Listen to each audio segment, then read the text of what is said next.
Hello viewers, welcome to today's segment on burn prevention tips brought to you by Burn Survivor Support Initiative, an NGO where they support people who get burns or those who don't survive burns, called Burn Survivor. Today we'll be discussing the dangers of using fuel to burn trash or dirt.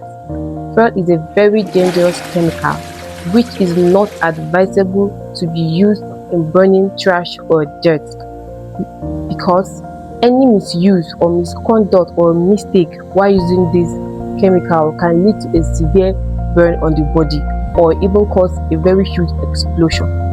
Let me share with you a very quick story. A girl was rushed to the hospital yesterday and reports showed that she was trying to burn some clothes, some dirt, some trash, and then she used petroleum. In the course of it, the petroleum poured on her and she caught on fire and received a very severe burn. Now, again, I will say, using petroleum is very dangerous. It causes a very dangerous explosion.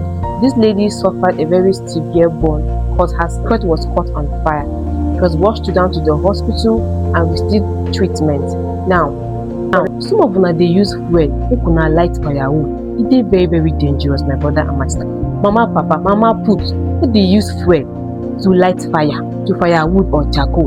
They're very dangerous. Some of us they use them. It better make we avoid all these things to prevent had I known or story that touches the heart. Like they say, a word is enough for the wise. It better make we deal on a safer level to avoid Mama Nkechi the hospital. Her pikin don't do this one. Make una call neighbors come. Una bring water. Please, ladies and gentlemen, mama, papa, avoid all these things. Avoid shortcuts to make some things done. This now Burn Survivor Support Initiative will bring you this story where they bring education and awareness. Stay tuned for the next episode.